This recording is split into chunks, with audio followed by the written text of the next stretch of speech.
आप सबका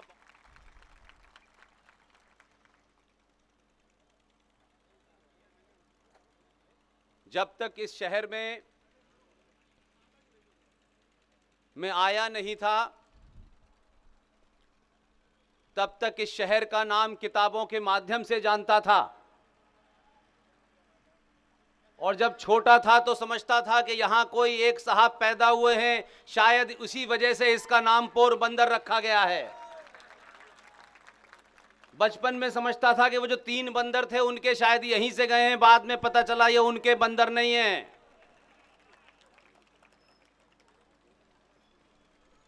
इस शहर की पहचान अगर आप मुझसे पूछें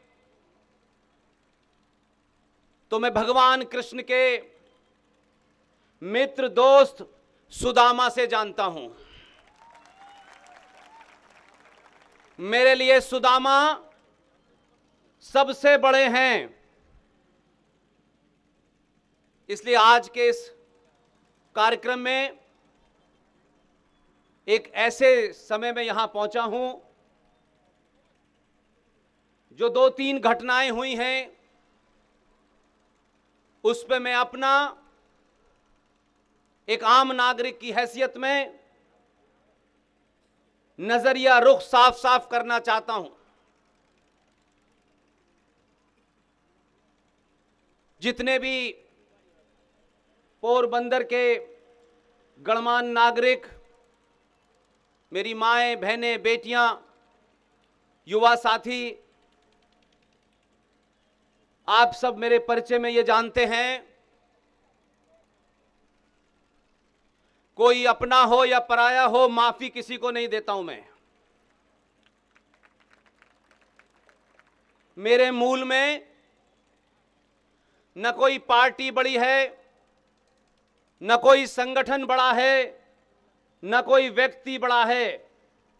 अगर हम सब में कोई बड़ा है जिसकी हम सबको रक्षा करनी है, उसका नाम है राष्ट्र। राष्ट्र से कोई बड़ा नहीं हो सकता, चाहे उसके पास कितना भी बड़ा पद हो।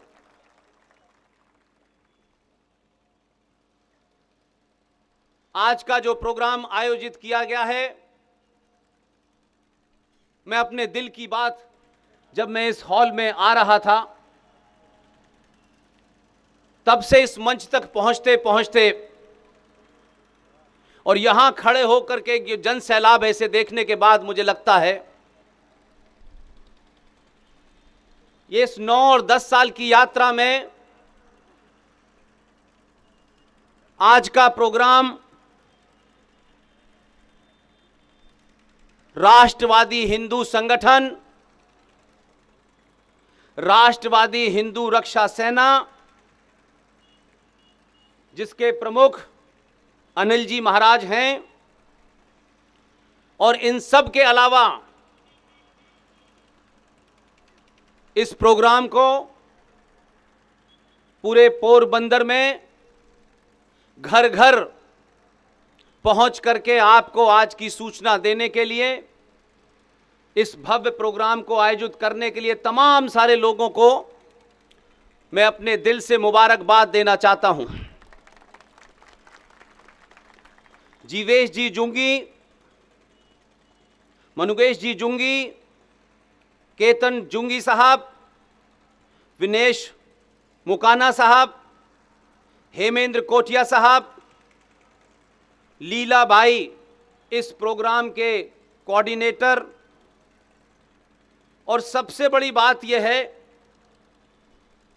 कि ये प्रोग्राम एक ऐसे समाज ने आयोजित किया है जिसके बारे में सिर्फ मुझे 2 ही बातें याद हैं। आप सब जानते हैं कि मेरा जन्म जहां हुआ वहां न रामायण थी, न गीता थी, न मंदिर था, न भजन थे, न कीर्तन था। लेकिन बड़े होकर के मेरे गुरु, मेरे इस दौर के हमसफर, मेरे साथी,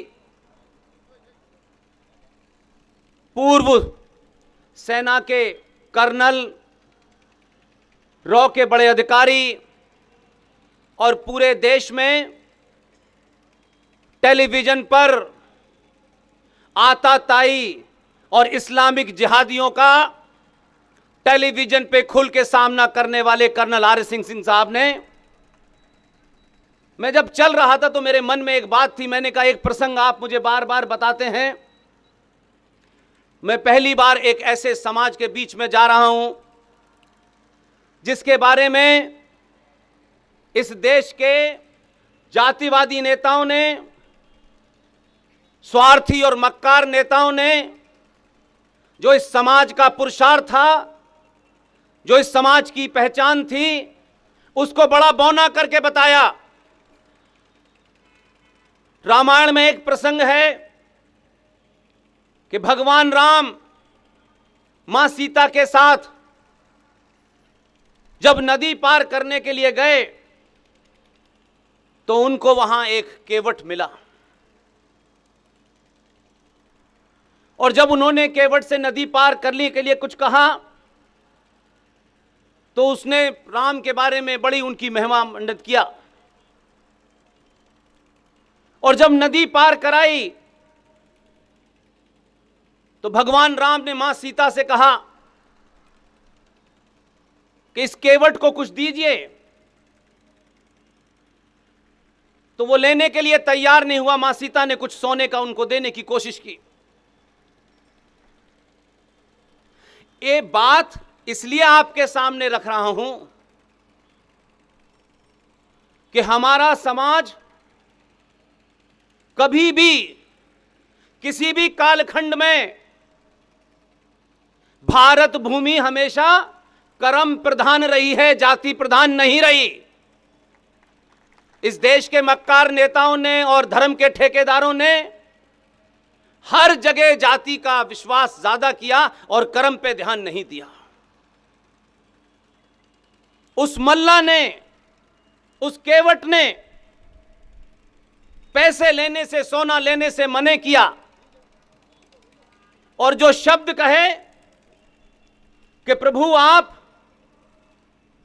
मेरी जाति को न बिगाड़ें, तो भगवान राम ने कहा कि मेरी जाति और तुम्हारी जाति एक कैसे हुई? तब वो केवट जो जवाब देता है,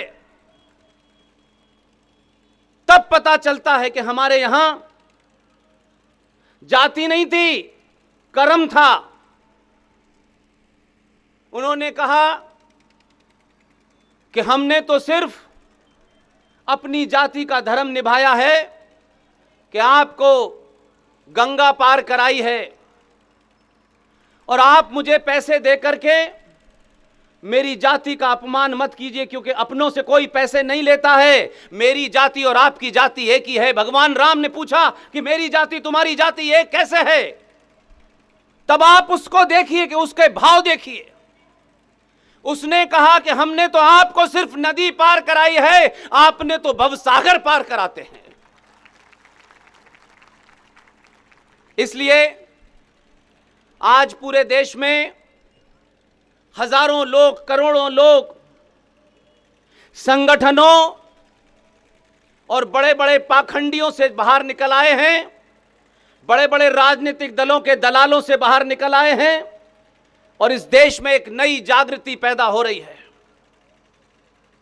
2022 का भारत कोई झूठ, कोई मक्कारी, कोई मैनिपुलेशन नहीं सुनना चाहता।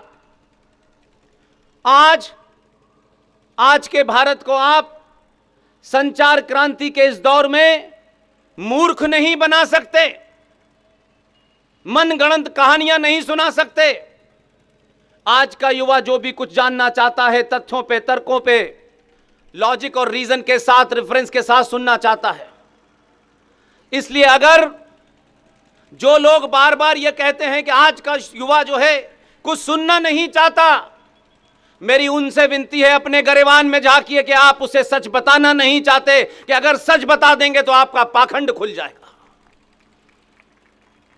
इसलिए निडर होकर बात कीजिए। ये कायरों का भारत नहीं है, ये डरपोकों का भारत नहीं है, ये झूठे मक्कारों का भारत नहीं है कि हम बहुत बड़े संगठन के ठेकेदार हैं और हमने ठेका ले लिया है, इसलिए हम जो कह रहे हैं वो सही है, ये गलत है। बहुत लोगों की पोल खुली है पिछले 10 बार, बहुत लोगों के चेहरों से नकाब उतरे हैं, और अब ये नकाब हर चौराहे चौराहे उतर रहे हैं, तो उनकी परिभाषा बदल रही है। मुझे बताया गया कि आपके यहां पोरबंदर में भी भाईचारे की बीमारी हो गई है। आप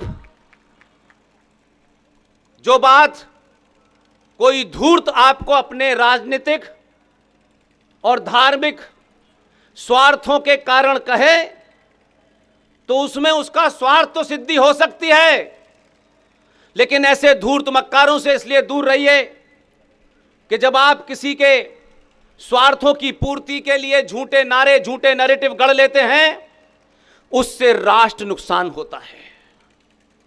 इसलिए यह भी कहा गया कि भारत में भाईचारा है।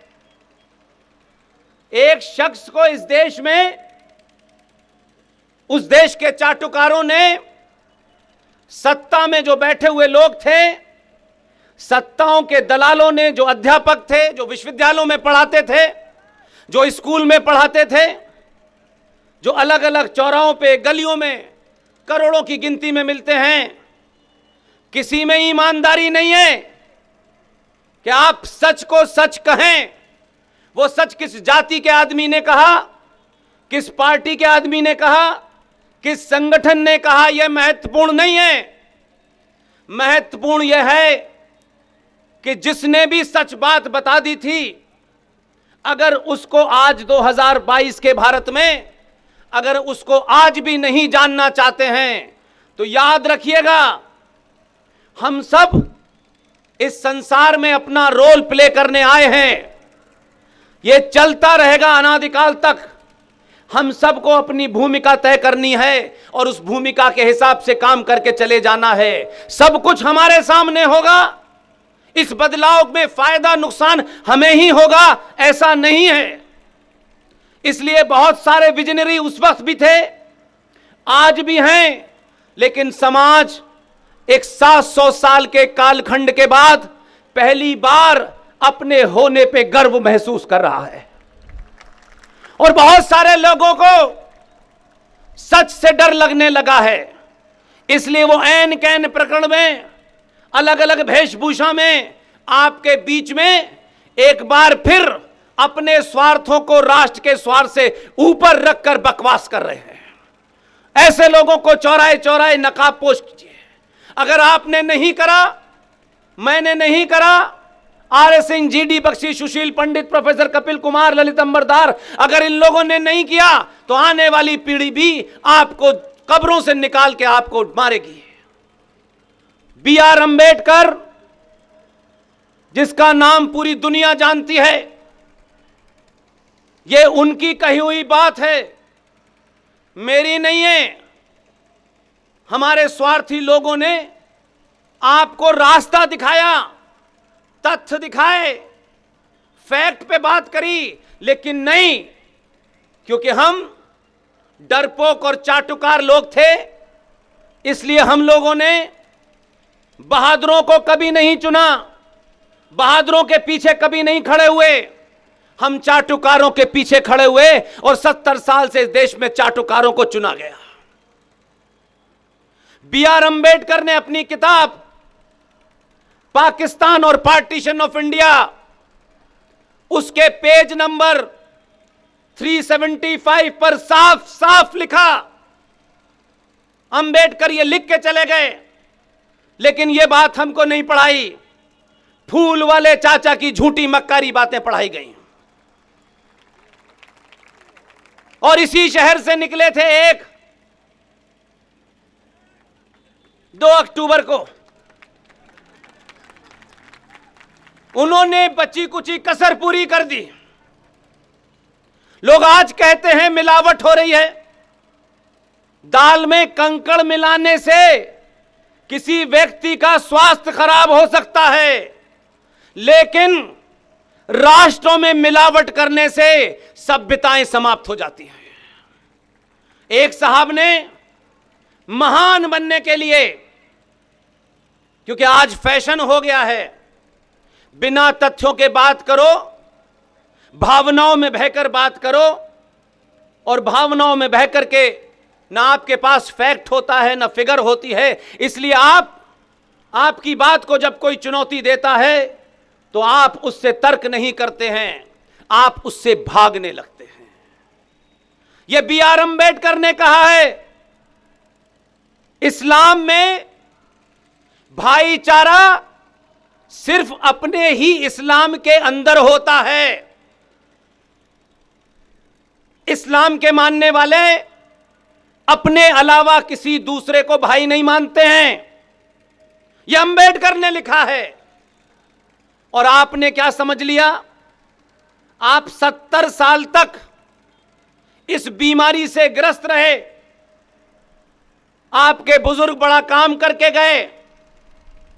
1947 में यह देश बटा। आज तक बड़े से बड़े हिंदुओं के ठेकेदारों ने यह बात नहीं कही।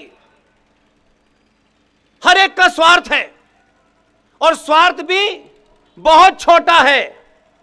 कोई नहीं बोलना चाहता। किसी को पार्टी रोकती है, किसी को संगठन रोकता है, किसी का कैरियर खराब होने का डर रहता है। इसलिए आज भी यह बीमारी चल रही है।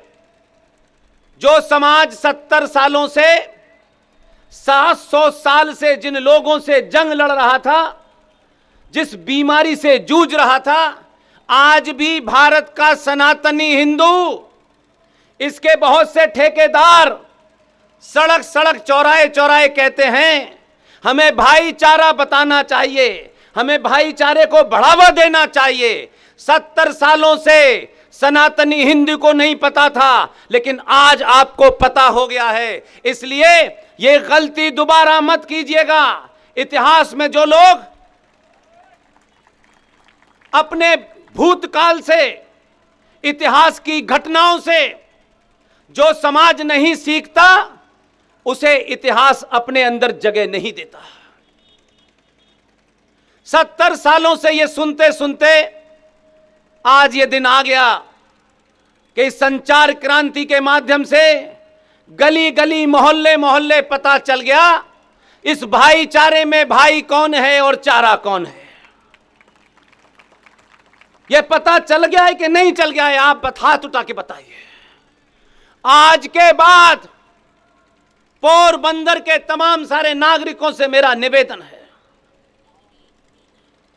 आपसे कौन खुश होगा, कौन नहीं खुश होगा, कौन नाराज होगा, आपका क्या नुकसान होगा, आप एक चीज का ध्यान रखें। आपका निजी नुकसान हो जाए, आपके समूह का हो जाए, लेकिन राष्ट्र का नुकसान नहीं होना चाहिए। इसलिए कई ऐसे पाखंड हमने किए हैं। क्योंकि मैं जब आ रहा था, यह खबर मुझे थोड़ी देर पहले पता चली, कि मैं पिछले 2 दिन से लगातार अलग अलग शहर में घूम रहा था, तो मुझे यह खबर अब से कोई आधे घंटे पहले मेरे गुरु कर्नल आर सिंह साहब ने दी। मैंने उनसे कहा कि मैं अभी एक चैतन्य समाज के बीच में जा रहा हूं, अपनी बात रखूंगा जरूर, क्योंकि इसका मुझे गुस्सा है। इसलिए नहीं कि किसी पार्टी के ऊपर मुझे कोई नुक्ताचीनी करनी है। मैं आज भी मानता हूं एक राष्ट्र के सामने पार्टी की औकात इतनी सी होती है, किसी संगठन की औकात इतनी सी होती है।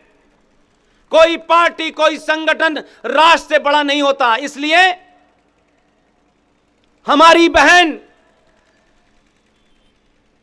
हम इस दौर की एक युवा महिला ने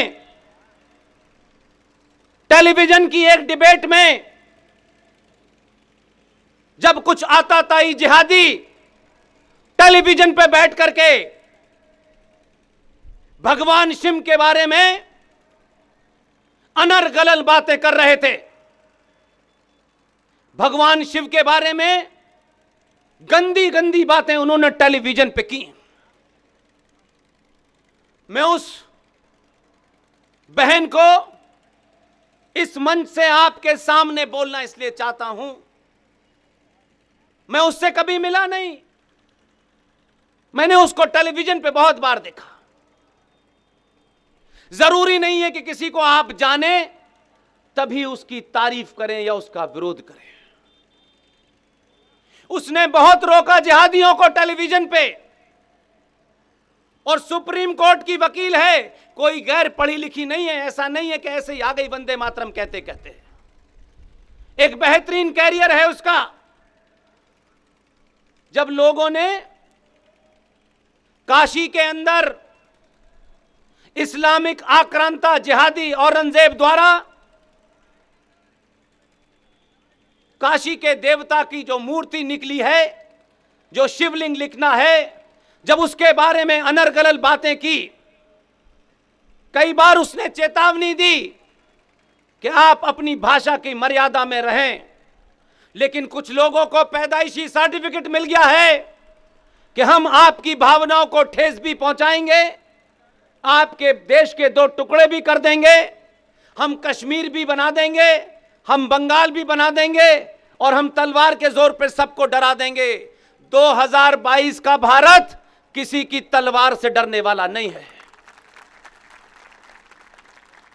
इसलिए नुपुर शर्मा, आप सबके बीच में उसका नाम पूरे आदर से लेना चाहता हूं। नुपुर शर्मा ने जब यह बात कही कि अगर अभी हम कार्टून बना देंगे तो आग लग जाएगी, और यह कमाल का समाज है, कहते हैं कि उनकी तस्वीर ही नहीं है, किसी ने उनकी तस्वीर नहीं देखी, लेकिन ताज्जुब है, कार्टून बनते ही कहते हैं ये तो वो है। तो अगर आप मेरी भावनाओं को यह सोच के रौंदते हैं कि हम सहिष्णु हैं, हम जवाब नहीं देंगे, तो याद रखिएगा गांधी जी जा चुके हैं और मोदी आ चुका है। ये वो देश नहीं है जो ये कहता था कि एक गाल पे कोई चांटा मारे तो दूसरा गाल आगे कर दो। गुजरात के तमाम 5 करोड़ गुजरातियों को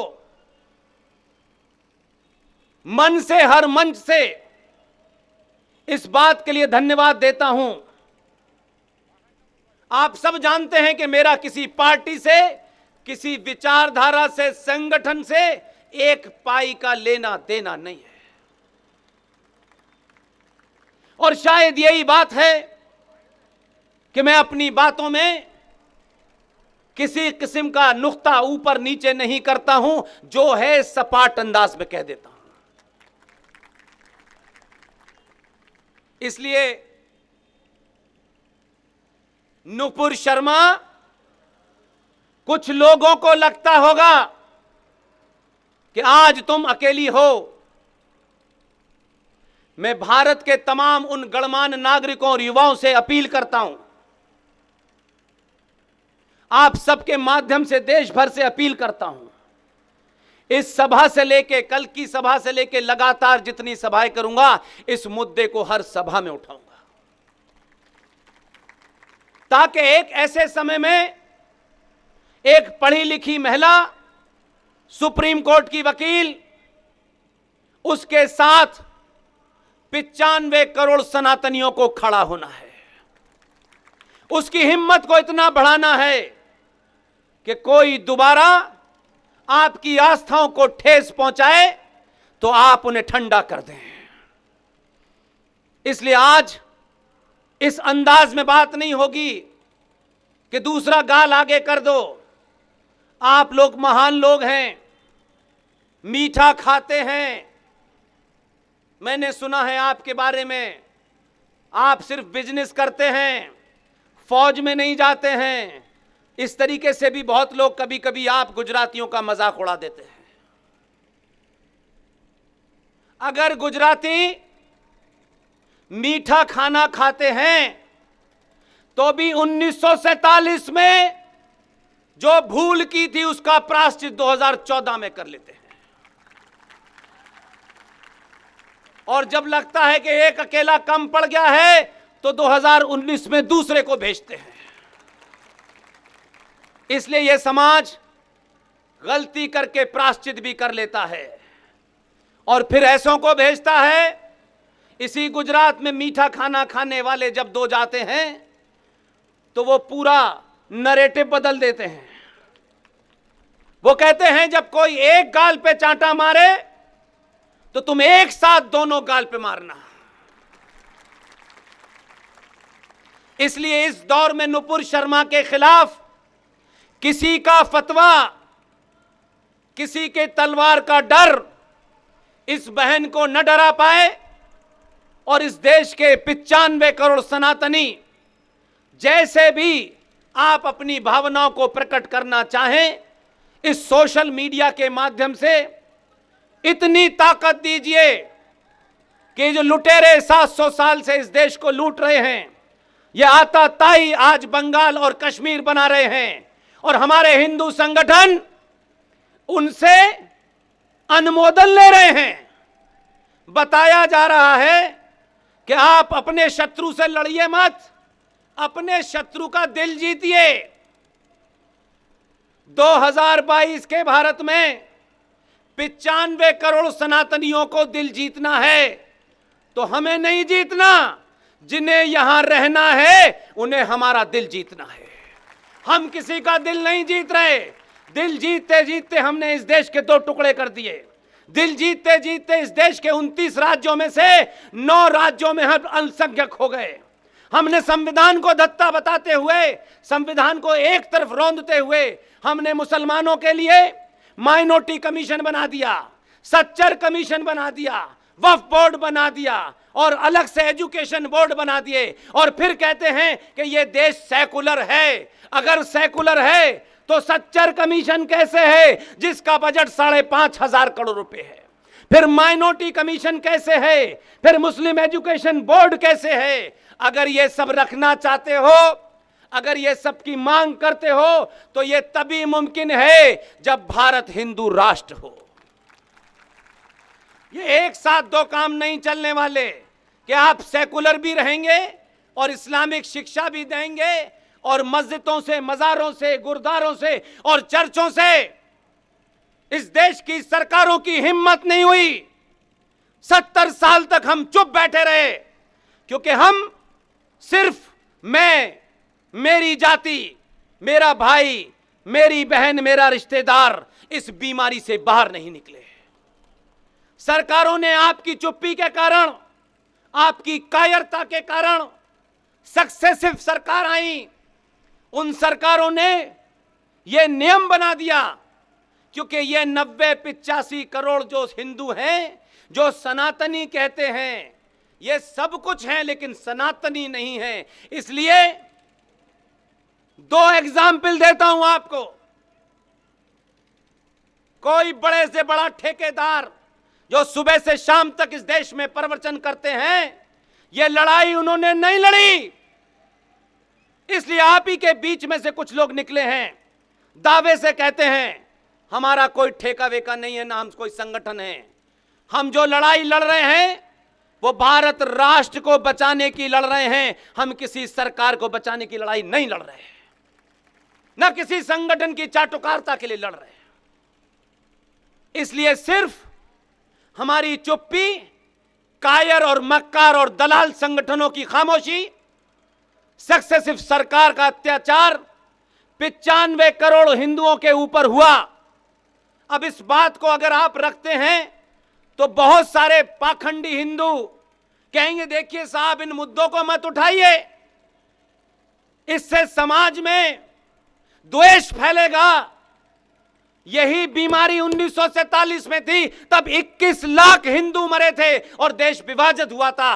तब यह भी हुआ था और आज भी यह हो रहा है। बार बार हमें यह कह के डराइए मत। इसलिए सिर्फ इस सेकुलर भारत में एक ही कमजोर, एक ही डरपोक और एक ही कायर कौम सत्ता को नजर आई। इसलिए देवस्थानम बोर्ड जो तिरुपति में है, 300 करोड़ रुपया सालाना जो उस पे आता है वो सरकार के खाते में चला जाता है। वैष्णो देवी जहां आप सब लोग जाते हैं, उस मां के दरबार में जाकर के अपनी आप दान दक्षिणा करते हैं। हम कायरों, ये मैंने इसलिए कहता हूं, गली गली देश में आश्रम बने हुए हैं, हजारों संत साधु हैं, हमारे पूजनीय हैं, लेकिन ये मुद्दे उन्हें उठाने चाहिए थे, वो भी नहीं उठाते। हर जगह आपको मिलेंगे। हमने तो देखा कि जब कुंभ होता है तो हम यही खबर सुनते थे टेलीविजन पर कि कुंभ में इस बात के ऊपर साधुओं में झगड़ा है कि पहले कौन स्नान करेगा।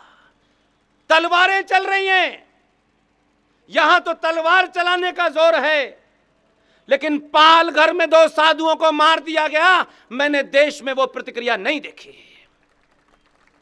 हम किस लिए ये वस्त्र पहन के घूम रहे हैं? ये मांग 5 से 10 करोड़ साधु संत उठाते, भारत के नागरिकों से अपील करते कि अगर ये देश सेकुलर है तो मजारों से, गुरुद्वारों से, गिरजाघरों से जो दान पत्र मिलता है उसे सरकार लेने की हिम्मत नहीं जुटा पाती। मैंने पूरे देश में सिर्फ 2 जगह का स्थान बताया है।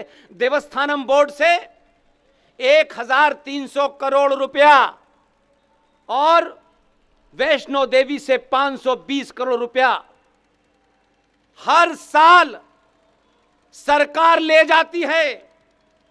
आपकी कायरता, आपके बीच में ये फेक झूठे मक्कार ठेकेदार, आपके कारण हिंदू मंदिरों का अधिग्रहण सरकारों के पास में है। क्या इस देश में महंत और संत और पुजारी क्या ये अपने मंदिरों का रखरखाव नहीं कर सकते? और नहीं कर सकते तो फिर उनको पुजारी होने का कोई अधिकार नहीं है, कोई अधिकार नहीं है।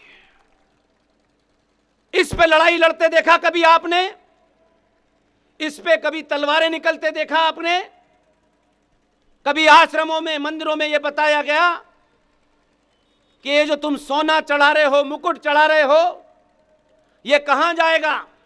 लेकिन हम इसलिए कमजोर हो चुके हैं, अंदर से लालची हैं, इसलिए ये मुद्दे नहीं बनाए। हमने अपना एक अलग आश्रम बना लिया है, हमने अपनी एक नई दुकान खोल ली है। मैं विरोध में किसी का नहीं हूं, लेकिन अगर बीमारी आपके अंदर है तो आपने अगर अंदर की बीमारी ठीक नहीं कही तो फिर दूसरे के बारे में कहने का आपका कोई मॉरल राइट नहीं है। इसलिए मंदिरों का अधिग्रहण भी आप ही का होता है।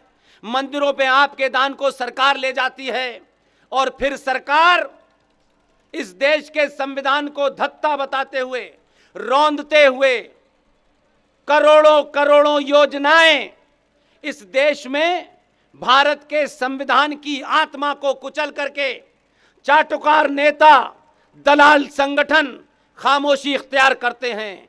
करोड़ों रुपया जो आपके मंदिरों से जाता है उससे 5,500 करोड़ रुपए का बजट सच्चर कमीशन के तहत मुसलमान उस आताताई जिहादी के बच्चे को कोई आईएएस बना रहा है, कोई पीसीएस बना रहा है, कोई उनको अच्छी ट्रेनिंग मिल जाए इसके लिए स्कॉलरशिप दे रहा है।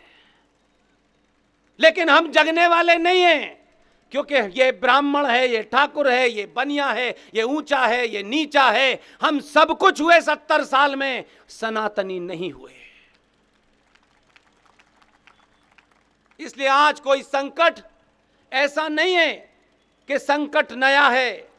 आप उस संकट से लड़ने के लिए तैयार नहीं हैं। इसलिए आपने अपने लक्ष्य भी ऐसे बनाए हैं जिसमें मुझे, मेरे रहते आज ही मुझे क्या फायदा होगा, तब तक तो बोलूंगा मैं, और जब चोरों की लाइन में खड़ा हो जाऊंगा तो मैं प्रवचन देना शुरू कर दूंगा।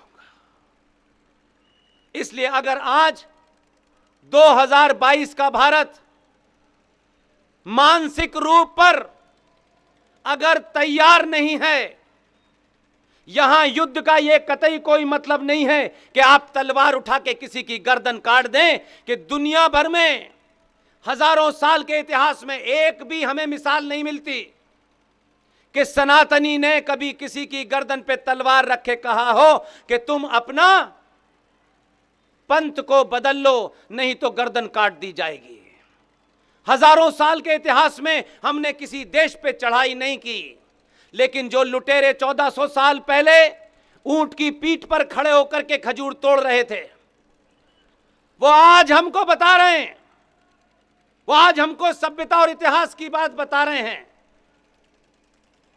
जिस भगवान की आज चर्चा पूरे देश में हो रही है, आप सब जानते हैं, बनारस में कुछ हिंदू योद्धा सत्ता व्यवस्था से दूर रह करके, बड़े बड़े हिंदू ठेकेदारों से दूर रह करके बड़ा काम कर रहे हैं।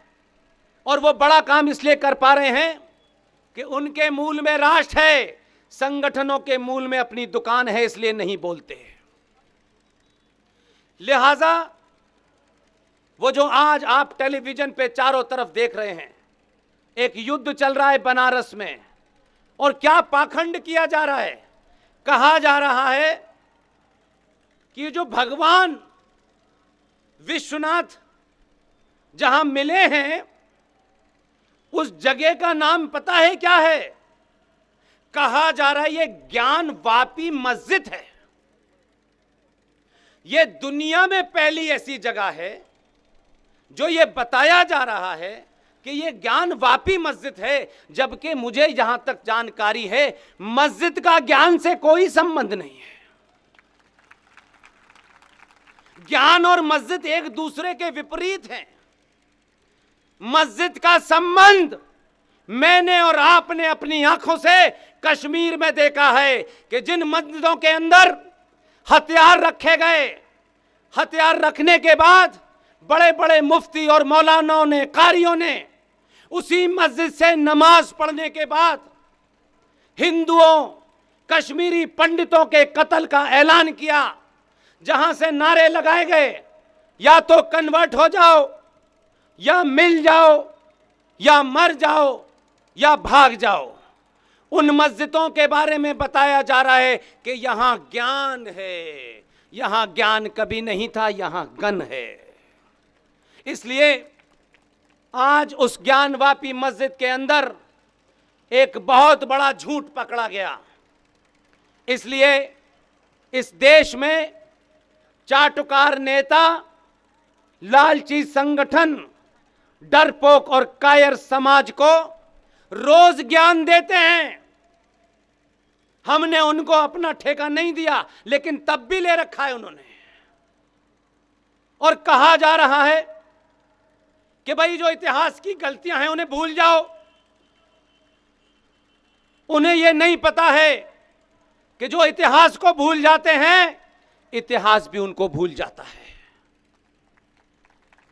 जिंदा कौमें जब तक अपने सम्मान के लिए, ये वो लोग हैं जो अपने पिता का, अपनी माता का, अपने दादा का, अपनी दादी का सम्मान नहीं बचा पाए, वही आपको ये कायरता का पाठ पढ़ा रहे हैं। इसलिए किसी से जबरदस्ती नहीं करनी, किसी के साथ नाइंसाफी नहीं करनी, लेकिन अगर हमारे साथ सदियों पहले नाइंसाफी हुई है तो फिर हमें इंसाफ लेने का पूरा अधिकार है। इसलिए एक अयोध्या, काशी और मथुरा इसकी बात नहीं है। यह सिर्फ मंदिर नहीं है। इनको मंदिर मान करके कुछ लोग हिंदू मुस्लिम बताने का हमको चेष्टा कर रहे हैं।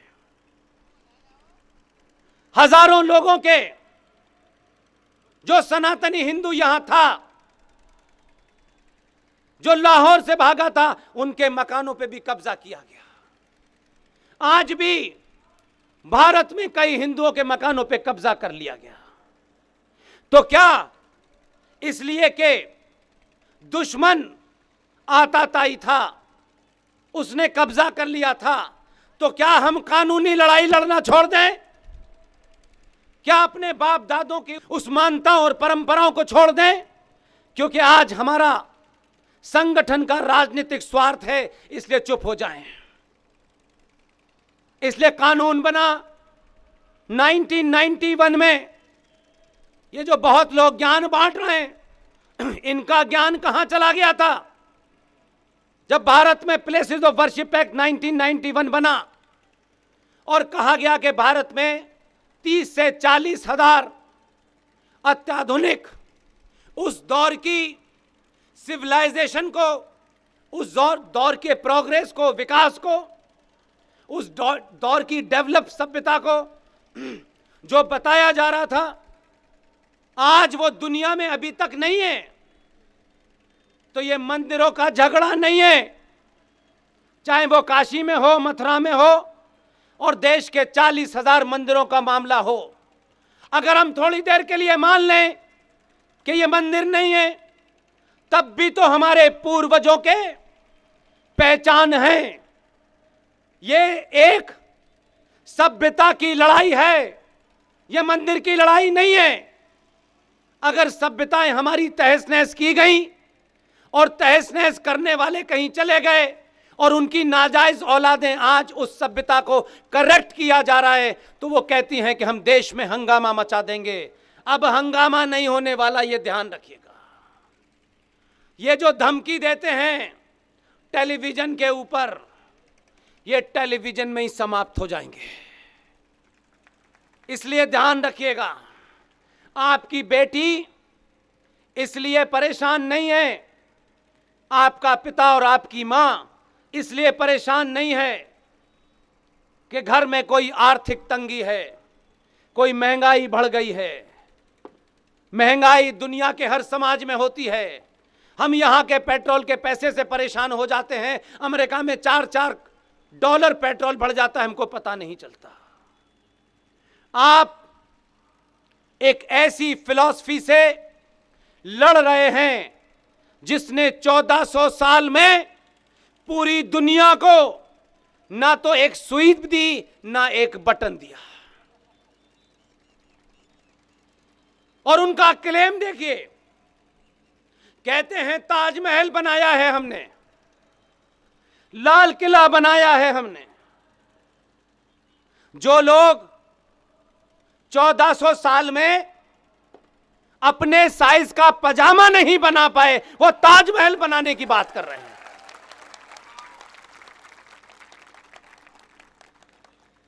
इसलिए आज जितनी मेरी बेटियां और बहनें, माएं बैठी हैं, विनती करके कहता हूं, और इसलिए कहता हूं कि मैं तो यहां से चला जाऊंगा। मैं ये कतई नहीं चाहता मेरे जाने के बाद आप कहें बात तो उन्होंने बहुत सारी की लेकिन रास्ता नहीं दिखाया। मैं इतना बड़ा आदमी नहीं हूं कि आपको रास्ता दिखाऊं। मैं बात तथ्यों पर रख देता हूं और आपके ऊपर छोड़ देता हूं कि आप इसमें से कौन सा रास्ता निकालते हैं। आज पूरे देश में बेटियों को लेकर के चिंता है, सनातनी समाज उनकी चिंता कर रहा है। यह चिंता जरूरी है, लेकिन इस चिंता के मूल में जो नैरेटिव आपको रखना चाहिए, आज भी शायद आप उसमें कोताही कर रहे हैं। आप अपने आइडियल बदलिए, अपनी बेटियों के साथ बैठिए, उनसे चर्चा करिए, दोस्त की तरह व्यवहार करिए। और एक बात ध्यान रखिएगा, आपके कारण आपकी बेटियां बिगड़ी हैं। आपके कारण आपकी बेटियां वो बात नहीं समझ पा रही, क्योंकि आपने न उन्हें समझाने की कोशिश की, न उनके सामने मिसाल रखने की कोशिश की। आपने गलत आइडियल पैदा कर दिए। इसलिए आज बहनें और बेटियां, ताज्जुब है, एक ऐसा सिविलाइजेशन जिसे पूरी दुनिया नतमस्तक करती रही, उस समाज की माएं, बहनें और बेटियां आज खूबसूरती की परिभाषा तैमूर की अंगमी को समझती हैं। हमारे यहां क्रीम पाउडर लगाने से सनातनी महिलाओं की खूबसूरती तय नहीं होती। हमारे समाज में, हमारी सभ्यता में घोड़े पे बैठकर पीठ में बच्चे को बांधकर रानी झांसी से तय होती है कि यह कौन सी खूबसूरती है। हमारे समाज में खूबसूरती की परिभाषा छत्रपति शिवाजी महाराज की मां जीजाबाई तय करती है। हमारे समाज में आज के आधुनिक युग में अगर मेरी बेटी को, मेरी बहन को सुंदरता की परिभाषा देखनी है तो बाहुबली की देवसेना को देखिए और वो बनने की कोशिश कीजिए। कोई जिहादी, कोई पागल कुत्ता ना आपको काट सकता है, ना आपको मार सकता है। जगह जगह, चौराहे चौराहे ये जो हत्याएं हो रही हैं, उसकी सबसे बड़ी वजह है कि आज के बुजुर्गों ने उनको जो करना चाहिए था नहीं किया, जो कुछ हो रहा था उसे होने दिया। इसका यह कतई मतलब नहीं है कि बदलाव के इस दौर में उस बदलाव को आप न समझें। बदलाव हजारों साल से चल रहा है, हमारे दौर में भी बदलाव हुए थे। इसी बदलाव के साथ साथ अगर आप उसे रोज अपने इतिहास और अपने पुरुषार्थ और अपने सनातन और मान्यताएं, परोपकारों के बारे में बताती तो ये भटकन कभी नहीं होती। पिताजी को पैसे कमाने से फुर्सत नहीं है, माताजी को कथाकारों की झूठी कथाएं सुनने से फुर्सत नहीं है। माएं समझती हैं कि ये कथाकार जो पाखंडी घूम रहे हैं ये चमत्कार कर देंगे। ये चमत्कार नहीं करते हैं, ये चंपत हो जाते हैं लेकर। इसलिए कोई ये ना समझे कि जनरल टर्म्स में है, कुछ हैं ऐसे कथाकार जिन्होंने इन भोली माओ बहनों को भावुक बना बना करके, भावनाओं में बह करके भगवान राम की कहानी सुनाई। भगवान राम जंगल जा रहे थे, पैर में उनके छाले लग थे, छाले फूट रहे थे, मां सीता रो रही थीं। ऐसा भावुक चित्रण करते हैं कि वो जो मां हमारी भावुक होती है वो भी आंसुओं से रोने लगती है भगवान राम के बारे में। सुन सुन के बेचारी परेशान हो जाती है और वो कथा पूरी सुनाएंगे, लेकिन उस मां को, बहन को, बेटी को, बुजुर्ग को, पुरुष को वही कथाकार उस भावुकता में चंदा भी चढ़ाते हैं आप, प्रसाद भी देते हैं आप, और फिर चले जाते हैं। और भगवान राम के पैर से छाले फूटने की कथा और मां के सीता के आंखों से आंसुओं की धार भी होती है, लेकिन वही कथाकार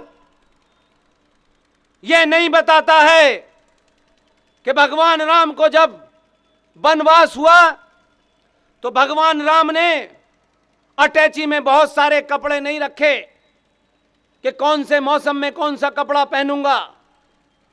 उस पूरे रास्ते में, जिस रास्ते से उन्हें जाना था, उनके पिता के कई सारे ऐसे राजा दोस्त थे जिनसे वो मदद ले सकते थे, जहां से इस राष्ट्र का चरित्र बन सकता था, जहां से इस राष्ट्र के युवाओं का एक चरित्र हो सकता था, बलवान हो सकता था। ये कहानी कोई नहीं सुनाता है, क्योंकि इस कहानी के सुनने के बाद आप चढ़ावा नहीं चढ़ाते हैं, आस्तीन चढ़ा लेते हैं। ये नहीं बताया कि जब उनको वनवास हुआ तो भगवान राम एक कपड़ा अपने शरीर पर रखा और धनुष बाण लेके गए। नहीं बताया कि भगवान राम को पता था कि इस यात्रा में अधर्मी भी मिलेंगे और जिहादी भी मिलेंगे, और बाण रखने से उन जिहादियों का खात्मा बाण से ही होगा, मंत्रों से नहीं होगा। ये अगर बताते तो आज का पुरुष ये माइकल जैक्सन नहीं बनता। आज के पुरुष की आस्थाएं भी होती, परंपराएं भी होती, आदर्श भी होते और उसके हाथ में धनुष बाण भी होता। ऐसे ही कृष्ण के बारे में बताया गया। मुझे तो इस बात की खुशी है कि एक नाविक समाज का समाज इतना राष्ट्रवादी हो सकता है, इतनी बड़ी संख्या में आ सकता है, मुझे बुला सकता है, मेरी बात को सुन सकता है। ये सब जानते हैं कि मैं लगी लेपटी बात नहीं करता। मुझे मालूम है कुछ लोग नाराज होंगे, लेकिन कुछ लोग राष्ट्र नहीं है, राष्ट्र 95 करोड़ हिंदुओं का है। मुझे उनकी चिंता है। इसलिए मैंने इस सफर में किसी से पूछा नहीं, किसी से कुछ कहा नहीं, किसी को दोष नहीं दिया कि इन्होंने ये नहीं करा, उन्होंने वो नहीं करा। मैंने अपना मार्ग तय किया। मैं ये कर सकता हूँ, शायद कर सकता हूँ। और इस 9 साल के सफर में आज ये देख करके लगता है कि इस समाज में, जहाँ कोविड के बाद पूरे समाज में, देश में मंदी आई, लोगों को परेशानियां हुई, लोग अपने जीवन को जीने के लिए संघर्ष कर रहे थे। ताज्जुब की बात है, जो लोग बड़े बड़े घरों में रह रहे हैं, जिनके यहाँ 10-10 एसी लगे हुए हैं, जो कार में घूमते हैं, हर शौक पूरा करते हैं, वो कोविड पे बहुत रोते हैं। जिन्हें रोना चाहिए था वो इस समय 9:30 बजे इस वक्त पोरबंदर में मुझे सुनने आए हैं। आप मुझे नहीं सुनने आए हैं, मुझ जैसे जो लोग इस देश में बिना लाग लपेट के बात कर रहे हैं, आप उन्हें सुनने जाते हैं। यह बताता है कि आपको आलू की और प्याज की चिंता नहीं है। आलू प्याज, खाना पीना, रहना, एसी, कार, ये जीवन के माध्यम हो सकते हैं, लक्ष्य नहीं है। इसलिए माध्यम को जो लोग अपना लक्ष्य समझते हैं वही चाटुकार हो जाते हैं। इसलिए आज आप सबके सामने मुझे इस बात की खुशी है कि इस समाज के बारे में मुझे यहां आके पता चला। ये बातें ऐसे मंचों से इसलिए होनी चाहिए कि जब आप ऐसे मंचों से ये बात सुनते हैं तो उन लोगों में जो यहां किन्हीं कारणों से आए थे, और जब आज उनके बच्चे उनसे ये पूछते होंगे कि पिताजी आप अच्छी खासा जीवन, बड़ी बड़ी खेती छोड़कर यहां आए किस लिए, तो वो पिता उनको जवाब नहीं दे पाता, क्योंकि ये चर्चा नहीं होती, समाज में नहीं होती। इस केवट और मल्ला और मछुआरे समाज के बारे में मुझे बताया गया। यह कहानी पहली बार मेरे संज्ञान में आई। याद रखिएगा, यह पोरबंदर से शुरू हुई है। यह जब तक देश के हर कोने तक नहीं पहुंचा दूंगा, दम नहीं लूंगा। इसलिए कि यह वीरता की कहानी है, यह बहादुरी की कहानी है, यह सैक्रिफाइस की कहानी है। राजस्थान से बहुत सारे लोग, खास तौर से मैंने सुना है कि मेवाड़ के इलाके से, कहां राजस्थान का मेवाड़ और कहां सोमनाथ, जब एक इस्लामिक आताताई उसको लूट रहा था तो मेवाड़ से चलकर हजारों लाखों लोग उस सोमनाथ को बचाने यहां आए थे। और उनका दिल देखिए, लोग अपने घरों से 2 दिन दूर नहीं रहते हैं। मेवाड़ की बहादुरों की धरती छोड़ी, उनका खून देखिए कि वो यहां लड़ते रहे, कुछ मारे गए, लेकिन फिर वो यहां से नहीं गए, आज भी आपके बीच में हैं। बहादुरों की कभी कमी नहीं थी इस समाज में। समाज ने चुप्पी साध ली तो दलालों को बड़े होने का मौका मिल गया। इसलिए आज आपसे एक ही विनती बार बार करता हूं, सब जगह करता हूं, सार्वजनिक मंच से इसलिए करता हूं, ऐसा नहीं है मैं उन पाखंडियों में से नहीं हूं। मंच पे खड़े होकर के बड़ी बड़ी बातें और मंच से नीचे उतर करके अपनी दलाली शुरू कर देते हैं।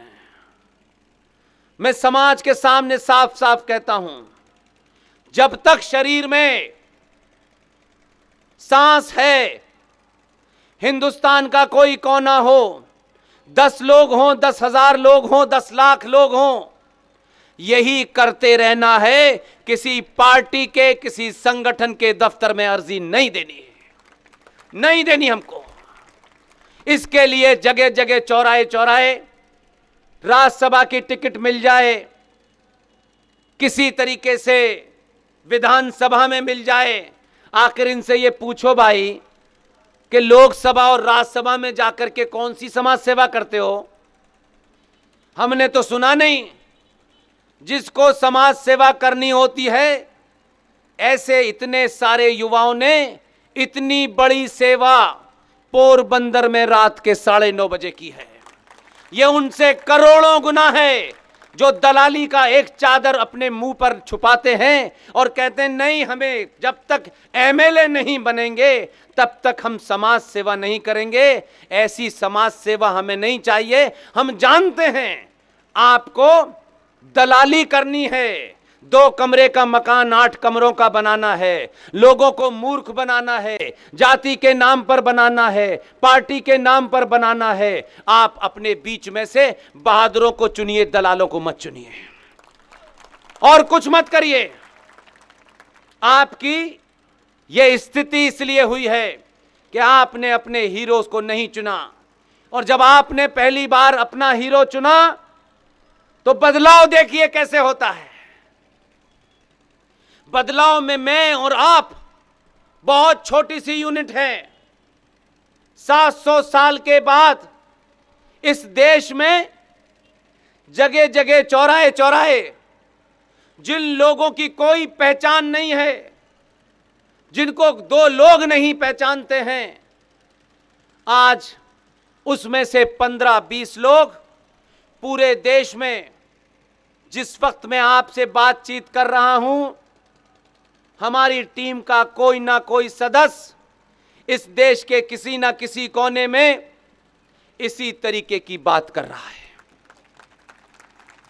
हम सब ने सामूहिक तौर पर सार्वजनिक मंचों से कहा है, हम यही करते रहें और इस सनातनी समाज को जो 70 सालों से घुट्टी पिलाई गई है झूठ की, मक्कारी की, उससे बाहर निकाल देने में अगर हमारी इतनी सी भूमिका होगी तो हमें मरने में आसानी होगी।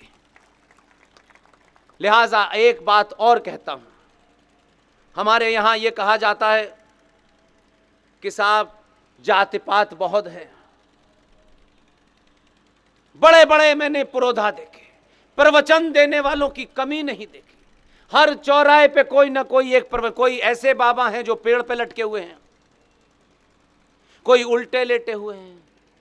अब ये उन्हें अपने शीर्षासन करना है करें, लेकिन जिस विषय के जानकार नहीं है उस पर न बोलें। मैं जिन विषय को नहीं जानता उससे बहुत दूर रहता हूं, बिल्कुल भी नहीं बोलता हूं। लेकिन बिना जाने सुनी सुनाई बातों को बोल करके ये बताना कि हम इस विषय के जानकार हैं, ये सबसे बड़ी गद्दारी है। कहा गया सारे धर्म बराबर हैं, ये हिंदुओं ने करा, ये सनातनियों ने करा, अपनी अपनी निजी दुकान चलाने के लिए करा, क्योंकि ये कह देने से हमारा कुछ जीवन कुछ दिन के लिए शांति से कट जाए, चाहे हमारी अगली जनरेशन को काट दिया जाए, लेकिन तत्काल सुख के लिए ये झूठ हमने फैलाया है, सनातनियों ने फैलाया है। सारे धर्म बराबर हैं, ये दुनिया का सबसे बड़ा झूठ है। धर्म के ठेकेदार बहुत मिलेंगे आपको, लेकिन धर्म की परिभाषा कोई बताने को तैयार नहीं है, क्योंकि धर्म की जब हम परिभाषा बताएंगे तो हमें अपनी भी परिभाषा तय करनी होगी कि हम कौन हैं। इसलिए मिथ आपके दुश्मनों ने विदेशियों ने, आताताइयों ने करा है, ऐसा नहीं है। आपके अंदर भी बड़े बड़े मक्कार और पाखंडी हैं। धर्म हमारे साहित्य में, हमारी संस्कृति में, हमारे संस्कारों में ड्यूटियों को कहते हैं। एक पिता का धर्म क्या है, एक मां का धर्म क्या है, बेटे का क्या है, पिता का क्या है, राजा का धर्म क्या है। धर्म का मतलब मंत्रों का उच्चारण नहीं होता। हजारों हजारों साल से इसी धर्म का पालन हम करते हैं। सूर्य का धर्म क्या है, पर्यावरण पेड़ का धर्म क्या है, पृथ्वी का धर्म क्या है, सिर्फ इतना ही धर्म है। लेकिन जब हमने अपने स्वार्थों से नहीं उठे और सत्ता की दलाली के कारण 1947 में इसी गुजरात की धरती से एक बहादुर आदमी, महान आदमी, विजनरी आदमी, कभी उसके बारे में चर्चा हमने नहीं की। 3 बंदरों वाले पोरबंदर की बहुत की। मेरा उनसे कोई निजी झगड़ा नहीं है, उम्र में वो बड़े हैं इसलिए उनके नाम के आगे जी लगाता हूं। हमारे संस्कारों में कभी ये नहीं था कि जो बड़े पद पे है उसके आगे जी लगाना है। पद से हमारे समाज में कभी कोई बड़ा नहीं हुआ, ज्ञान से बड़ा हुआ। वो ज्ञानी कितना भी गरीब है, पेड़ के नीचे बैठ करके अगर ज्ञान की बात कर रहा है तो उसके चरण छूना जरूरी है। बड़े बड़े पदों पे बैठने से ज्ञान का कोई वास्ता नहीं है, बल्कि इतिहास ये कहता है कि जो जितने बड़े पद पे बैठता है उतने ही बड़ा मूर्ख होता है। इसलिए आज भी हमारे समाज में ये जो बीमारी है, जात की बीमारी है, ये कोई नहीं बताता कि ये जाति का जो क्लासिफिकेशन है ये हमारे यहां समाज को चलाने के लिए किया गया था। ये डॉक्टरों की कम्युनिटी है, ये इंजीनियरों की कम्युनिटी है, ये एमबीबीएस वालों की कम्युनिटी है, ये पत्रकारों की कम्युनिटी है। इसका यह अर्थ कतई नहीं था कि ब्राह्मण के पेट से ब्राह्मण ही पैदा होगा, यह कतई नहीं था। यह आपकी सामाजिक व्यवस्था थी, यह कभी मजहबी और पंथीय व्यवस्था नहीं थी। और आपके पास उदाहरण थे। इसलिए मैंने कहा चिमटा लेकर के घूमने से ज्ञान नहीं आता है। ज्ञान सीखने के लिए अपने अंदर के उस द्वंद्व को बाहर करना होता है, तब आप सही बात समझ पाते हैं। इसलिए हमारे समाज में कहा गया कि भारत ये तो जाति व्यवस्था का देश है। खूब जातियों की बात हुई और जातिवादी लीडर पैदा हो गए, जातियों में साधु संत भी हो गए। आज भी हमारे यहां एक संत है जिसने संत होने का धर्म निभाया। और संत की शक्ति देखिए, जब संत बनते हैं तो संसार के तमाम भौतिक सुखों से, भौतिकवाद से अपने आप को दूर कर लेते हैं। और जब ऐसे लोग आपके बीच में होते हैं और आप उनको चुनकर बड़ा बनाते हैं तो बदलाव कैसे होता है, इसकी मिसाल देना चाहता हूं आपको। उत्तर प्रदेश में चुनाव हुआ 2017 में। एक आदमी जो चुनाव नहीं लड़ा, जो चुनाव की रेस में नहीं था, लेकिन चुनाव होने के बाद गुजरातियों ने जो देश में सत्ता के शीर्ष पे बैठने के मापदंड तय किए, उन मापदंडों के कारण ऐसा माहौल बना कि उत्तर प्रदेश में जिस आदमी ने चुनाव नहीं लड़ा, उन्होंने कहा कि जब गुजरातियों ने 70 साल बाद यह तय कर दिया है कि अब सत्ता पे वही बैठेगा जो इस देश में इस्लामिक आतंकियों के दलालों को मार गिराएगा। उसकी जाति क्या है, इस समाज ने नहीं देखा कि वो कौन सी जाति का है। आपने ये चीज जब स्थापित की तो इतनी ताकत के साथ की कि उत्तर प्रदेश के चुनाव में जिस आदमी ने चुनाव ही नहीं लड़ा, आपका वैभव था, आपकी ताकत थी, लोगों को लग गया कि गुजरात ने एक मिसाल सेट कर दी है, अब इस मिसाल से पीछे नहीं हटना है। तो जिस आदमी ने चुनाव नहीं लड़ा उसको आपने उत्तर प्रदेश का मुख्यमंत्री बनने पे मजबूर कर दिया। किसी ने सवाल नहीं पूछा कि यह आदमी तो चुनाव नहीं लड़ा था, इसकी जाति क्या है, क्योंकि आपके अंदर लगा ये जो सेट करने का नैरेटिव है ये गुजरात की धरती से शुरू हुआ है, क्योंकि पहले भी आप ही ने नैरेटिव सेट किया था, ईश्वर अल्लाह तेरो नाम, आप ही ने किया था ये झूठ। आपकी समझ में आ गया तो आपने कहा ईश्वर नहीं और अल्लाह अलग अलग है, इसलिए ईश्वर को अलग कर दिया और अल्लाह को अलग कर दिया, और ईश्वर को चुनना शुरू किया तो 14 पैदा किया, 19 पैदा किया। इसी दबाव में उत्तर प्रदेश के लोग आ गए, उन्होंने कहा चुनाव ना भी लड़ा हो तब भी हम मुख्यमंत्री तो इसे ही बनाएंगे। और जब आपने उसे मुख्यमंत्री बनाया तो उसकी भाषा बदल गई, वो आज भी कहता है जिस भाषा में सुनना चाहते हो उसी में बता दूंगा। यही पैदा करना है पूरे देश में, ये दलालों को पैदा नहीं करना, ये मक्कारों को पैदा नहीं करना कि मध्य प्रदेश में 4-4 बार मुख्यमंत्री बनेंगे आप, और धार के अंदर भोजशाला के मामले को नहीं सॉल्व करेंगे। हमने आपको रिकॉर्ड बनाने के लिए मुख्यमंत्री नहीं बनाया है कि इतिहास में दर्द हो कि आप 4 बार मुख्यमंत्री थे, आप 1 घंटे के लिए मुख्यमंत्री रहें, इससे हमें कोई फर्क नहीं पड़ता है। धार का मामला पूरे देश के सामने हमारी लीगल टीम के साथी विष्णु शंकर जैन और हरि शंकर जैन ने फाइल कर दिया है। मध्य प्रदेश कोर्ट ने हमारी पिटीशन एक्सेप्ट कर ली है। आपके बीच में कह के जा रहा हूं, आज नहीं कल, समय का मुझे पता नहीं है, लड़ाई धार में तभी खत्म होगी जब धार से आताताइयों का कब्जा समाप्त हो जाएगा। ये लड़ाई कोर्ट में भी होगी और हर चौराहे चौराहे पे हम ऐसे ही बोलकर आपकी ताकत के माध्यम से विष्णु शंकर जैन और हरि शंकर जैन, जो एक बेटा और एक पिता हैं, जिन्होंने काला कोट दलाली के लिए नहीं पहना है, इससे भी ले लो उससे भी ले लो, और रात के 5 बजे इस देश के आतंकवादियों की सपोर्ट में खड़े होने वाले वकीलों वाला कोट नहीं पहना।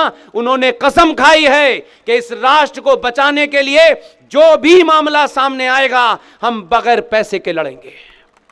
और उन्हीं की ताकत है कि ज्ञान व्यापी के अंदर जो ज्ञान था वो मिल गया, वापी अलग हो गई है। अब लोग परेशान हैं, ढूंढ लिया है, पूरे देश को पता चल गया है, तो कुछ लोगों को परेशानी है। लिहाजा भारत राष्ट्र जाति प्रधान कभी नहीं था, यह देश कर्म प्रधान था, सनातनी कर्म प्रधान थे। उसकी एक ही मिसाल बताता हूं, जिन्हें अपने ब्राह्मण और ठाकुर और बनिए होने पे बड़ा घमंड है, जो दलितों को कमजोरी लगती है, ओबीसी और तमाम किस्म की कास्टें बन गई हैं। एक ही तथ्य आपके सामने रखता हूं, अपने आप को एक सनातनी रख के सोचिएगा। यह किसी की भावनाओं को ठेस पहुंचाने के लिए नहीं है, यह इसलिए इन कड़वे शब्दों में बोला जा रहा है कि शायद अगर मीठे शब्दों में आप सुन रहे होते तो यह समस्या आज वहां नहीं होती जहां खड़े हैं। इसलिए इन शब्दों का इस्तेमाल करके तथ्यों पे, तर्कों पे मैं अपनी बात रखने जा रहा हूं। आप थोड़ा ध्यान दे के सुनिए। भगवान परशुराम ब्राह्मण थे,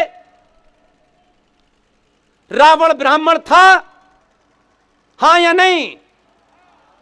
दोनों ब्राह्मण थे। लेकिन आप उस घटना को सही पर्सपेक्टिव में देखिए। रावण ने, बहुत ज्ञानी था रावण, ज्ञान की कमी नहीं थी, उसके ज्ञान पे सवाल नहीं उठाया जा रहा। रावण से अपने जीवन में एक अनैतिक कार्य हो गया, उसने एक गलती कर दी। रावण अपने कृत्य के कारण तब से लेके अब तक चौराहे पे जलाया जाता है, और परशुराम अपने कृत्य के कारण मंदिर में पूजे जाते हैं। इससे आगे बढ़िए। हमारे यहां राजनीति में यह बात इसलिए कहना चाहता हूं कि अगर सत्य पता ना हो, जाति को बदनाम मत कीजिए। यह आपको मां के पेट से नहीं मिली। उत्तर प्रदेश में यह घटना के कारण बता रहा हूं। कोई एक गुंडा था, इतना ही कहना चाहता हूं, अच्छा बुरा छोड़ दीजिए। हमें पता चला कि गुंडे की भी जाति होती है। इतना नाम से, इत्तेफाक से उसका नाम सरनेम कोई दुबे था। उसका इनकाउंटर हो गया। यह बात आपसे कोई नेता नहीं कहेगा क्योंकि उसकी मजबूरी होगी, मेरा कोई मजबूरी नहीं है, आपके सामने तथ्य रखने के लिए कह रहा हूं। उसका इनकाउंटर हो गया। इनकाउंटर होने के बाद उत्तर प्रदेश में जब मैं गया तो एक नरेटिव क्रिएट किया गया कि साहब ये जो मुख्यमंत्री है ये ब्राह्मणों के खिलाफ है और इसने दुबे का इनकाउंटर किया है इसलिए क्योंकि वो कोई जो गुंडा था, बदमाश था, उसका सरनेम दुबे था। तो इस पे बवाल मचाया और कहा कि हम कमजोर कर देंगे। स्वार्थ देखिए, झूठ पे आधारित बात कह रहा हूं मैं। अगर ये सत्य पे कहते तो मैं साथ खड़ा होता उनके। किसी ने जानने की कोशिश नहीं की कि एक बदमाश, एक गुंडा, वो किसी जाति का, उसका सरनेम किसी का हो सकता है। कोई जाति से गुंडा पैदा नहीं होता और जाति से कोई भगवान पैदा नहीं होता। जाति निजी पहचान है। आप सोचिए कि जो लोग इस नैरेटिव को उत्तर प्रदेश के चुनाव में बताने उतर आए थे कि एक ब्राह्मण की हत्या कर दी इसने, योगी ने, उन्होंने ये नहीं बताया कि इसी दुबे ने 20 हत्याओं में से 16 ब्राह्मणों की हत्या की थी। ये नहीं बताया। ये तथ्य है, ये फैक्ट है। लेकिन मैं अपनी बात को आगे रखता हूं। परशुराम और रावण के किस्से को मैंने बताया, लेकिन उससे अगली पंक्ति मेरी यह है कि हमारे समाज में आज भी जो शख्स, जो परिवार, जो साधु, जो संत त्याग करता है, सब वैभव को छोड़ देता है, ऐशो आराम को छोड़ देता है, उस त्यागी की पूजा होती है हमारे यहां।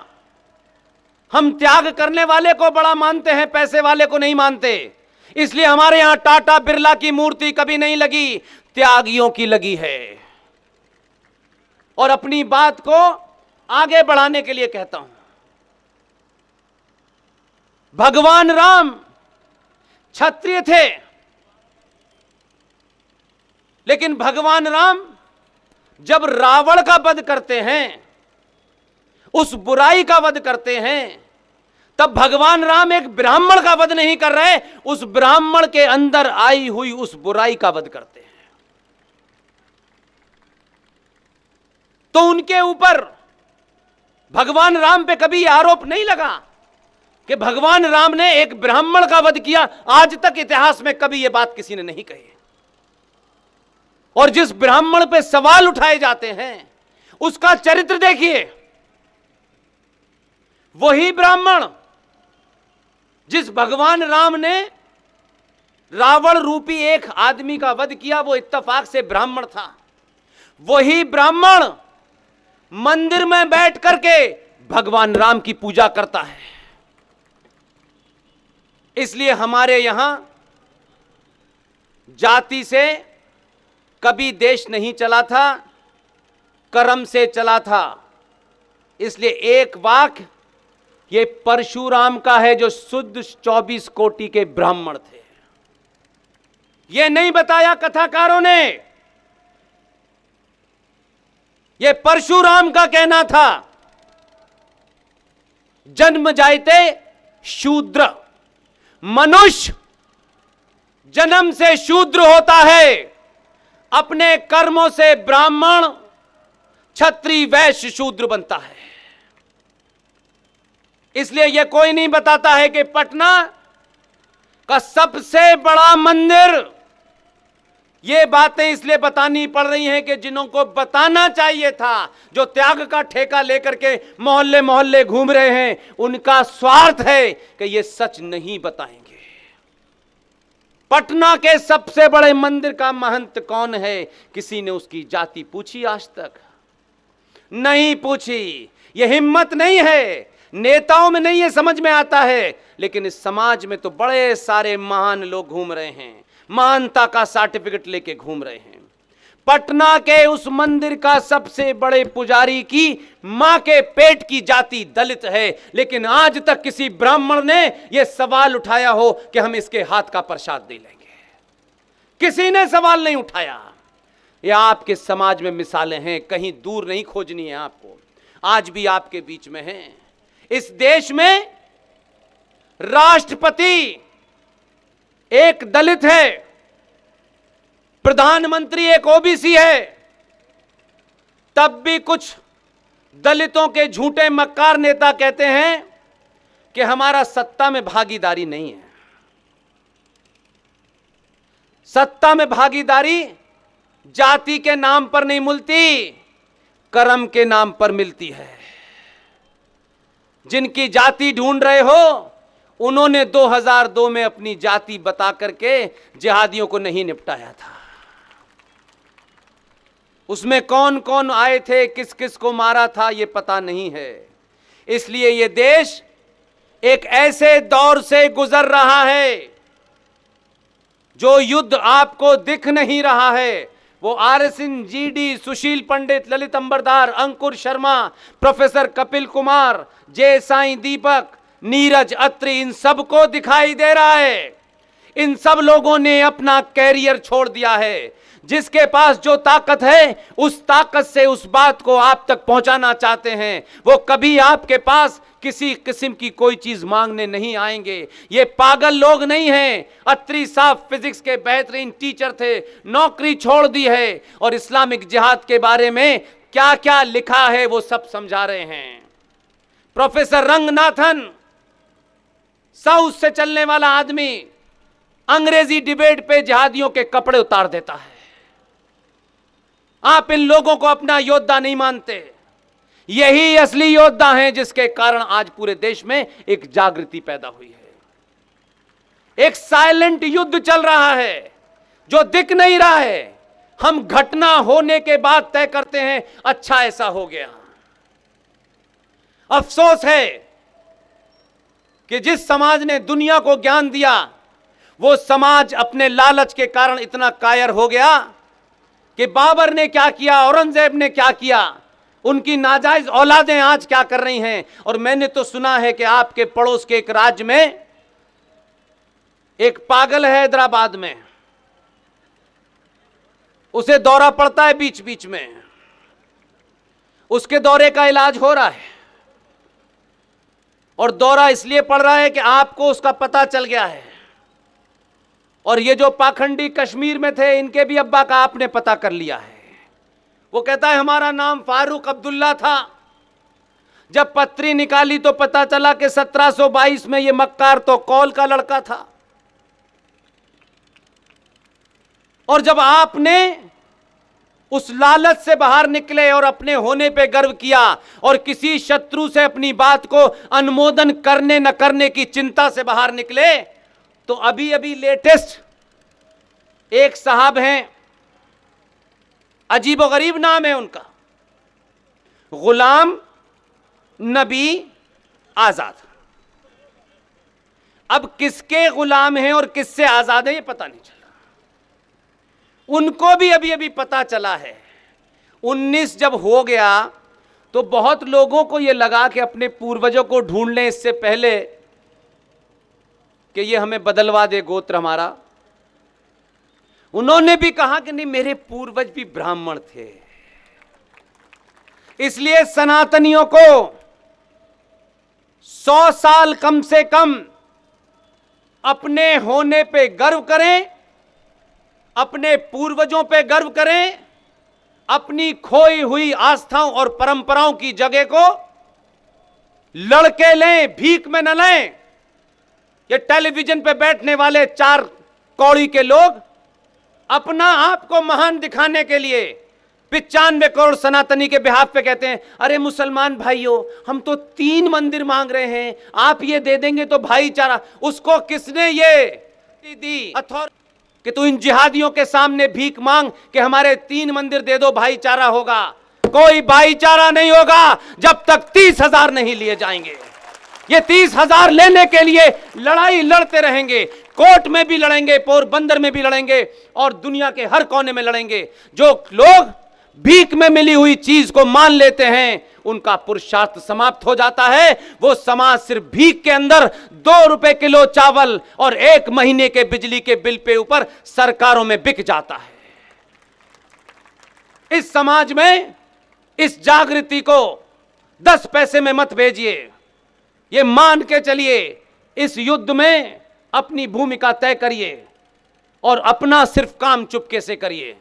काम करने के बाद जिनको जो करना है करने दीजिए। बहुत लोग ज्ञान बांट रहे हैं आजकल, बहुत बांटेंगे। इससे लगता है कि यह भारत इन्हीं दलालों के कारण गुलाम रहा।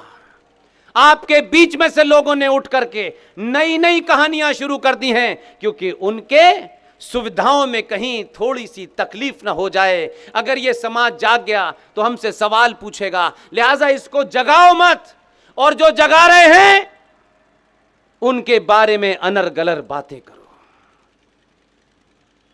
इसलिए आप ऐसे ही मीठा खाकड़ा और फाफड़ा खाइए।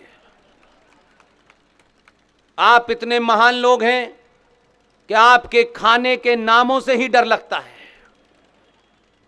और अब मुझे समझ में आया कि आप ये फाफड़ा और खाकड़ा जब कहते थे तो हम समझते थे कोई मिसाइल है।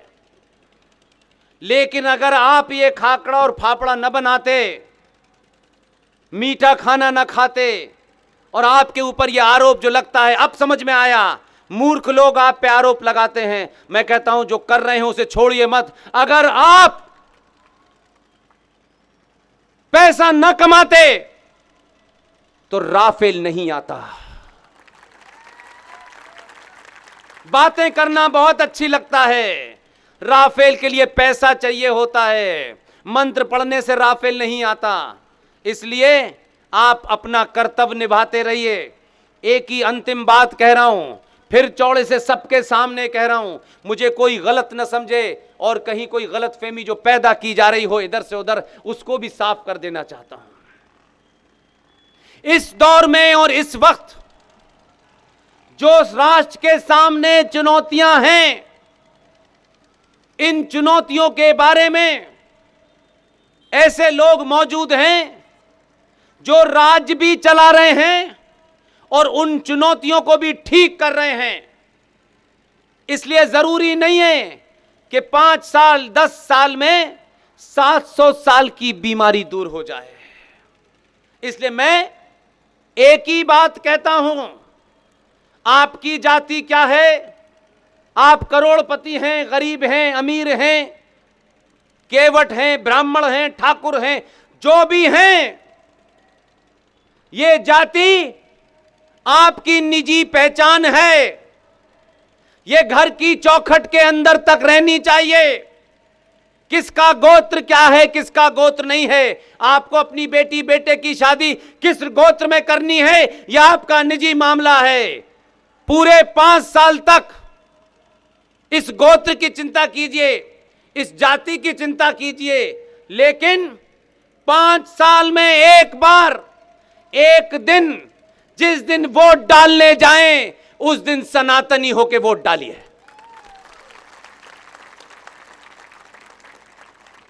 किसी से लड़ने की आवश्यकता नहीं है, लेकिन इसका मतलब यह भी नहीं है कि किसी से डरने की आवश्यकता है।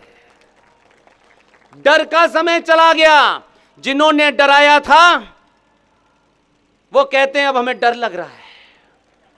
तो अगर उन्हें डर लग रहा है तो यह डर अच्छा है। कम से कम 100 साल तक तुम्हें डरना चाहिए, क्योंकि तुम्हें बहुत शौक है चौराहे चौराहे तलवार निकाल करके गला काटने का। हम गला नहीं काटेंगे, हम सनातनी होके वोट देंगे और कोर्ट 500 साल के झगड़े को 150 साल से सुनवाई कर रहा था। आपने सत्ता एक बार बदली, लोगों ने समझा शायद आपका गुस्सा था, आपने किसी के खिलाफ वोट दे दिया, लेकिन नहीं। भारतीय राजनीति के इतिहास में, पॉलिटिकल साइंस का स्टूडेंट हूं इसलिए कह रहा हूं ये बात, कम से कम 5 लोकसभा चुनाव को निजी से देखा है। भारतीय राजनीति के केंद्र में पिछले 70 सालों से चुनाव आते ही मुसलमान, क्रिश्चियन, अगड़ा, पिछड़ा, दलित, यही आपके केंद्र में था। लोग कहते हैं बदलाव, मैं मान सब ये जो बदलाव हो रहे हैं, कहीं कोई सड़क बन गई है, कहीं कोई एयरपोर्ट बन गया है, इससे देश विकसित होगा। मेरे लिए यह महत्वपूर्ण नहीं है। मेरे लिए महत्वपूर्ण है कि इन 70 सालों के बाद आपने एक ऐसे राजा को चुना है, उसकी कमियों के बारे में लोग कहते हैं, कहते रहें। अगर कमी हमारे वाले में है तो इस वक्त वो कमी जो उसमें गुण है उससे बहुत कम है। आएगा एक दिन ऐसा जब इसी के बीच में से 24 कैरेट का छत्रपति शिवाजी खड़ा होगा, लेकिन अभी बदलना शुरू किया है आपने। इसलिए आज सत्ता बदली, और जब दोबारा सत्ता बदली आपने 2019 में, तो इस देश की व्यवस्था में बैठे हुए लोगों को समझ में आ गया 700 साल के बाद सनातनी को अपने सनातनी होने का एहसास हो गया है। इसलिए जज साहिबान जो 150 साल से भगवान राम के बारे में सिर्फ सुनवाई कर रहे थे, बोले नहीं जल्दी करो 40 दिन में फैसला दूंगा, उनको पता चल गया था कि दहर टूटने वाला है। और इस बार दहर टूटा तो कार सेवा सुप्रीम कोर्ट में होगी, अयोध्या में नहीं होगी। यह डर, सामूहिक डर इस देश की व्यवस्था में होना चाहिए, इसलिए कि आप इस व्यवस्था से ये उम्मीद करते हैं कि संविधान के हिसाब से व्यवस्था चले, लेकिन संविधान के वास्ते व्यवस्था नहीं चल रही है। व्यवस्था में जिहादियों का डर बैठा हुआ है। इसलिए जहां उनको कोई काम करना चाहिए तो वो ये सोचते हैं कि अगर हमने इन पे ऐसा कर दिया तो चाटुकार दलाल नेता उनकी पोस्टिंग बदल देंगे। उत्तर प्रदेश में 2 लोगों का करिश्मा देखिए। ऐसे लोगों के लिए कहीं भी मिले सलाम करें, उनकी हिम्मत बढ़ाएं, उनके पीठ पीछे बोले। ये जो ज्ञानवापी मस्जिद का एक छोटा सा सेशन कोर्ट का फैसले ने पूरे देश को हिला दिया। छोटा सा फैसला था, कोई बड़े बड़े लोग नहीं थे। आपने तथ्यों पे अपनी बात रखी। जब विष्णु शंकर जैन और हरिशंकर जैन ने बोलना शुरू किया, कोर्ट के सामने कोई तथ्य नहीं रखा। उनकी समझ में नहीं आया कि इतने सारे तथ्य तो उनको पता ही नहीं थे, और आदेश किया ज्ञानव्यापी मस्जिद का सर्वे होगा।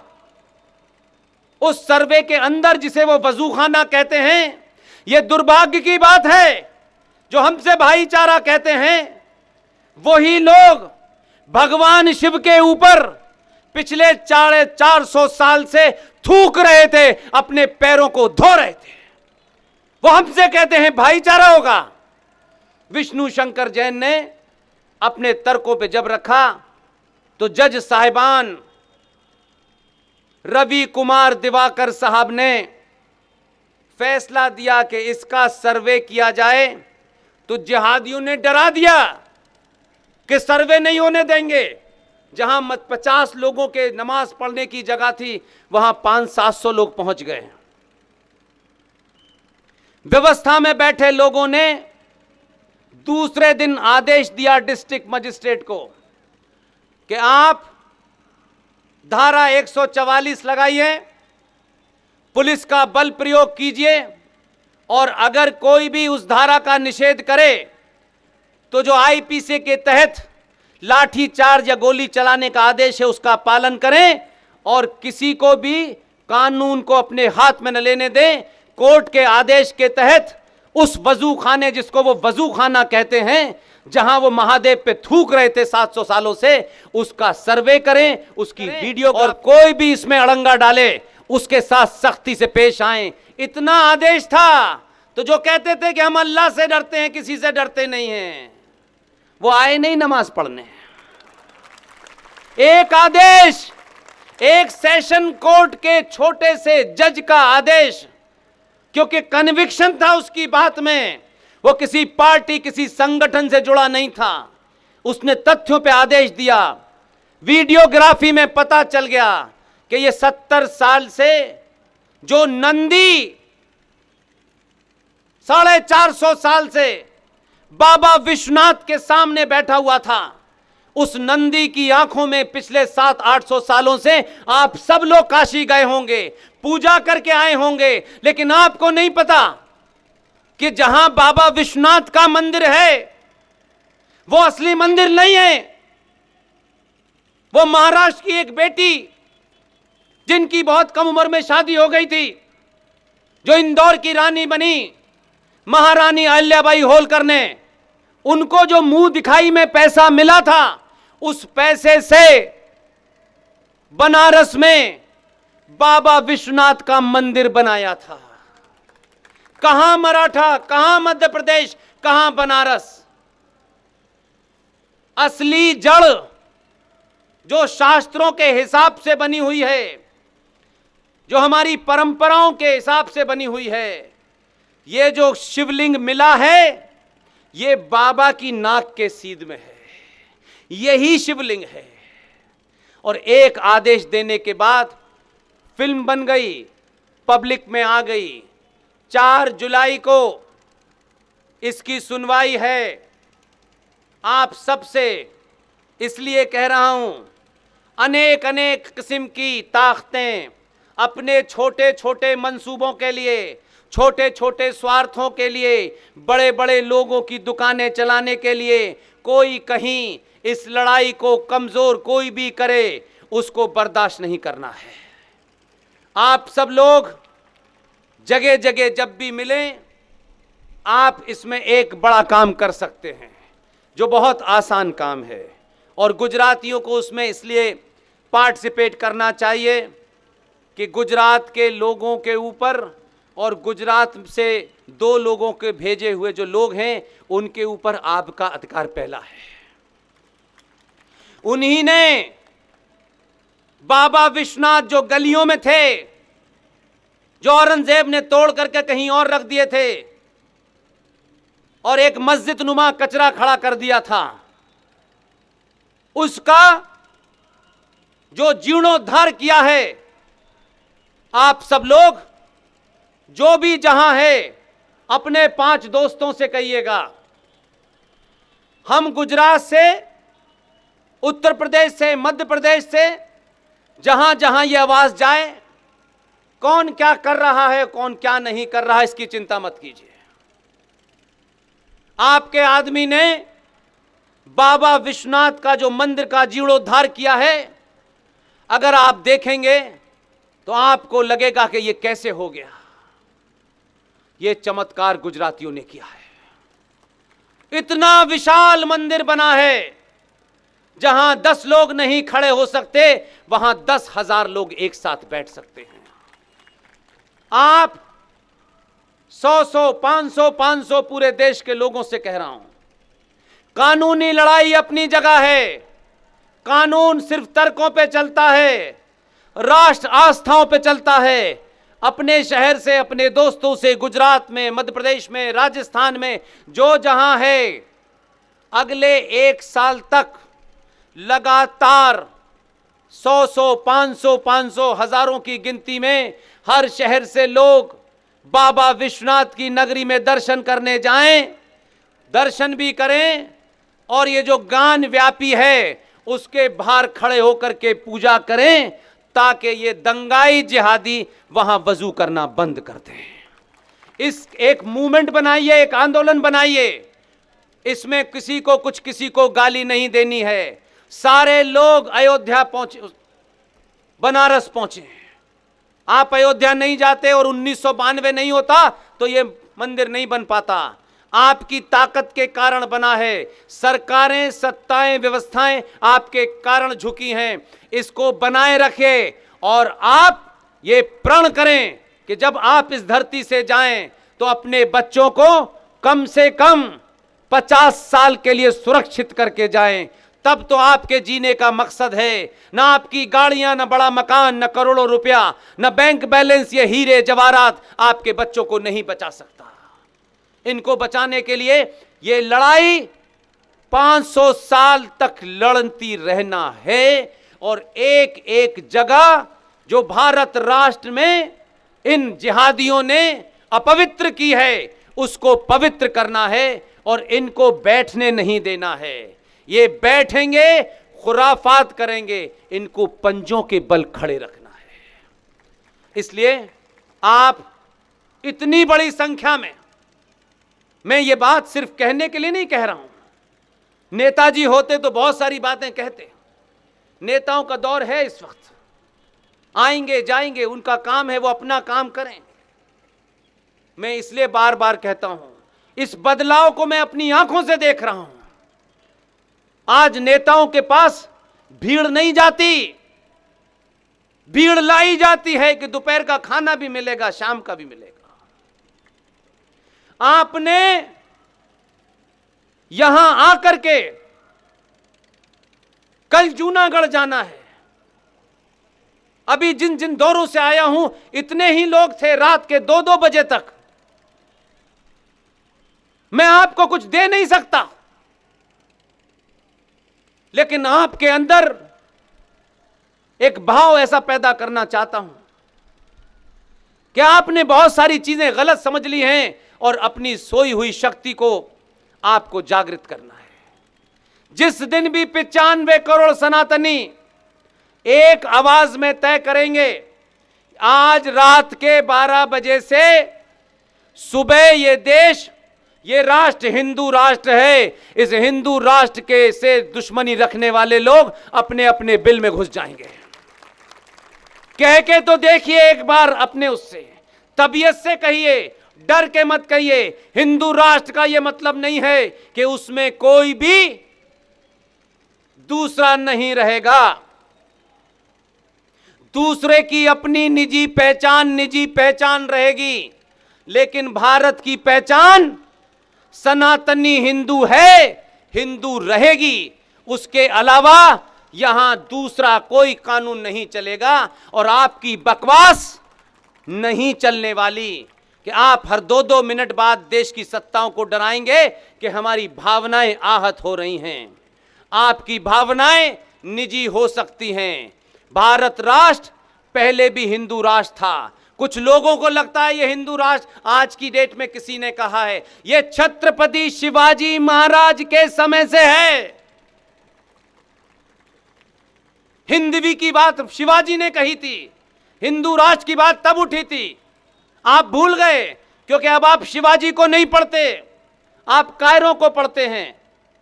लिहाजा आप सिर्फ, फिर कह रहा हूं, मैं कभी भी किसी को वोट देने के लिए नहीं बोलता कि किसको वोट, कभी भी नहीं कहता, न कहूंगा, या आप पे छोड़ा। अपने अंदर की बहुत सारी चीजें हैं, हम हजारों चीजों से एक राय नहीं हो सकते। बहुत सारे गुस्से भी हैं हमारे। आपके एमएलए ने आपको ठगा होगा, वो फिर आ जाएगा आपसे वोट मांगने। बहुत सारे लोग ऐसे होंगे, मुखौटे लगा के आएंगे। अब हिंदुत्व याद आएगा उनको। गलेवान पकड़ के कहिए, लिख के दो कि अगर मैंने अपना काम नहीं किया तो मैं चौराहे पे खड़े होकर के इस्तीफा दूंगा। बाध्य करिए इनको, अपने ही लोगों को चुनिए और उन्हें बाध्य करिए कि वो आपके अलावा बहुत सारे लोगों के बारे में शिकायत मिली है मुझे, वोट लेंगे सनातनी का, दलाली करेंगे जिहादियों की। बहुत लोगों के बारे में मैंने सुना है। अपनी चवन्नी की दुकान, अपना बिजनेस चलाने के लिए ये जो लोग कर रहे हैं उन्हें भी बेपर्दा कीजिए। सनातनियों में उम्मीदवार की कमी नहीं है। आप सबने इस पोरबंदर में बुला करके मुझे यह एहसास कराया कि इस पोरबंदर में 3 बंदर वालों के अलावा भी बहुत सारे लोग हैं। उनका पुरुषार्थ भी कुछ और है। मुझे पता नहीं कैसे ऐसे पुरुषार्थ कायर निकल गया, मैं समझ नहीं पाता। इसलिए आप जाति मत देखिएगा, यह देखिएगा इस राष्ट्र को सही भाषा में तथ्यों के जवाब देने की ताकत अगर किसी मल्ला में, किसी मुजारे में, किसी केवट में है तो जाति मत देखना, क्योंकि भगवान राम ने भी उसकी जाति नहीं देखी थी। आप उसका पुरुषार्थ देखना। आप इतनी बड़ी सभा में आए, इतनी संख्या में आए, मुझे यहाँ से फिर जाना है। आपके बीच में आकर के मुझे इस बात की सच में खुशी है जो मैं बार बार आपके सामने एक्सप्रेस करना चाहता हूं कि आप ऐसे ही इस देश में आपका दिल करे तो 75 साल के जीडी बख्शी का जज्बा देखिए। टेलीविजन पे जिहादियों को गोली से मार देते हैं। आरएसएन को देखिए, सुशील पंडित को देखिए, ललित अंबरदार को देखिए, अंकुर शर्मा को देखिए, प्रोफेसर कपिल कुमार को देखिए, हरिशंकर जैन को देखिए, विष्णु शंकर जैन को देखिए। आप ऐसे लोगों को बुलाते रहिए। कुछ विषय वो आपके सामने रखेंगे, कुछ पुरुषार्थी बातें वो आपके सामने करेंगे, और ये सिलसिला लगातार जब तक रखिए जब तक बंदर वालों की कमी हो जाए और दोनों गाल पे एक साथ चांटे मारने वाले लगातार पैदा होते रहें। बहुत बहुत धन्यवाद। Thank you very much.